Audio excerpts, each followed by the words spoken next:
Imagine a time when drawing a map could cost you everything. Not because the lines were wrong, not because the distances were inaccurate, but because the map itself challenged who had the right to define reality.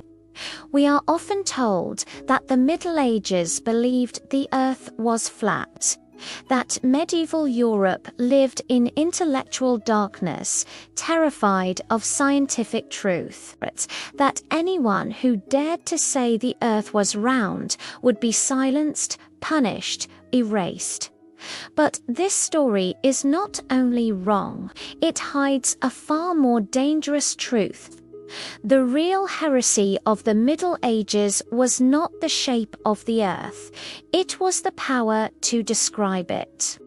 And somewhere in the quiet chambers of a monastery or the dim light of a scriptorium, a mapmaker discovered just how dangerous knowledge could be. For centuries, we have repeated the same story. That medieval people believed the Earth was flat, that Columbus sailed bravely into an unknown void, that science slept while superstition ruled. Yet medieval scholars knew the Earth was spherical. They learned it from the Greeks, from Aristotle, from Ptolemy, from Roman authors preserved in monastic libraries. By the early Middle Ages, educated Europeans were taught that the Earth was a globe. Bede the Venerable explained it. Isidore of Seville described it. By the 13th century, university students studied Sacroboscos on the sphere as a standard textbook. No one was executed for believing the Earth was round. So, if that was not the heresy, what was? To understand the danger faced by medieval mapmakers, we must abandon a modern assumption that maps are objective.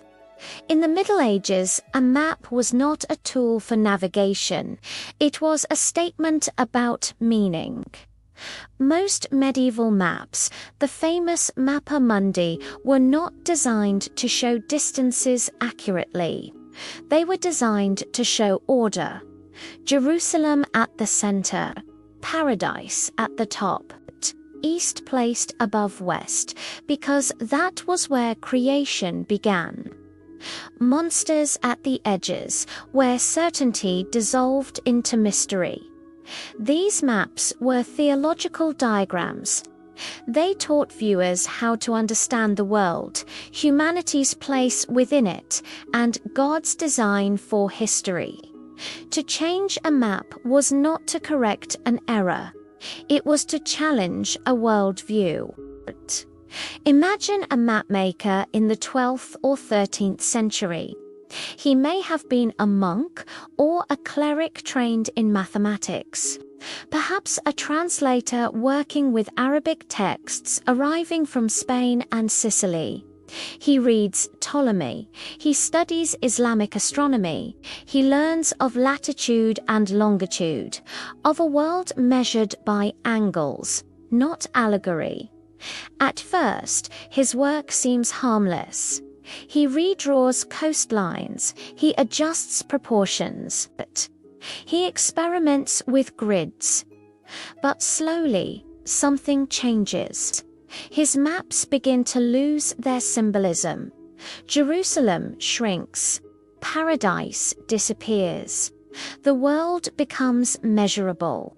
And in that moment, he crosses a line. Measurement strips the world of hierarchy. If the earth can be divided mathematically, then no place is sacred by nature. If space can be calculated, then meaning must be justified, not assumed. If the world is a sphere governed by laws, then divine order appears, negotiable. This was not atheism. It was far more unsettling. It suggested that the world could be understood without constant reference to theology, and that idea was dangerous. Medieval authorities did not fear knowledge. They feared disorder. The Church had absorbed classical learning for centuries, but it insisted that knowledge must serve faith, not replace it. Maps that treated the earth as geometry rather than revelation blurred that boundary. If Jerusalem was no longer the center, what was if Eden could not be placed? Where was humanity's origin? If the world had no visible moral structure, how could it teach salvation? A map without theology was not neutral. It was subversive. Such maps were rarely destroyed publicly. They were more often silenced quietly, copied without attribution, circulated privately, filed away in libraries without comment. Sometimes the mapmaker vanished from the historical record entirely, not executed, not condemned, simply erased. Ideas survived, names did not. Many of these innovations came through contact with the Islamic world. Muslim scholars preserved and expanded Greek geography. They refined astronomical instruments. They treated Earth as a measurable sphere long before Europe recovered that knowledge fully. When these texts arrived in Latin translation, they unsettled European thinkers. Not because they contradicted Christianity directly, but because they showed how much could be known without it. A map influenced by Islamic science carried political and cultural anxiety. It was not just new knowledge, it was foreign authority. Maps do not only describe the world, they organize power. To redraw borders is to challenge rulers. To correct distances is to change strategy. To measure land is to claim control. As kingdoms centralized, maps became instruments of governance. And mapmakers became dangerous intermediaries between knowledge and power. A map that contradicted royal claims or ecclesiastical narratives could destabilize authority. Truth was not enough. It had to be useful. The medieval mapmaker was rarely burned. He was ignored, marginalized, absorbed into anonymity. His work lived on, stripped of context. Later generations would call these advances inevitable. Progress, but progress has a cost. And in the Middle Ages, that cost was often invisibility. Centuries later, Renaissance thinkers would mock the Middle Ages as ignorant. They would claim to rediscover the world. But much of what they celebrated had been preserved, refined, and quietly protected by medieval scholars. The Renaissance did not awaken from darkness. It inherited a fragile continuity, and the mapmaker's heresy became the foundation of modern geography. The danger was never the sphere. It was the suggestion that the world could be known through reason alone.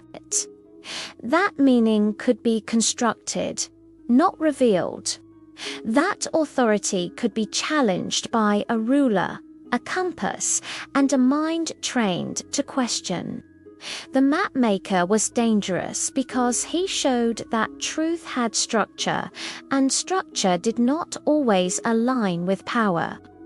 Today, we live surrounded by maps, digital, precise, seemingly objective. Yet they still shape how we understand the world. What matters? What lies at the center? The medieval mapmaker reminds us that knowledge is never neutral, that describing reality is an act of power, and that sometimes the most radical act is not to shout the truth, but to draw it. Did you know the whole people in the Middle Ages thought the Earth was flat thing is mostly a myth? Seriously, educated folks back then knew our planet was a sphere. So, what were they actually afraid of?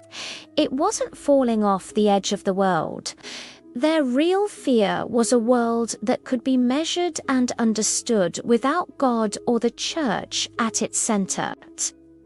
Imagine a universe where human reason, not divine authority, could map out the stars and the seas. That was the truly terrifying idea. This shift from a faith-centered to a human-centered cosmos didn't happen overnight. It was a slow, sometimes scary, transition that laid the groundwork for our modern scientific world, line by line. It's a fascinating thought, isn't it? If you enjoyed this, hit that subscribe button for more history myths debunked. Thanks for watching.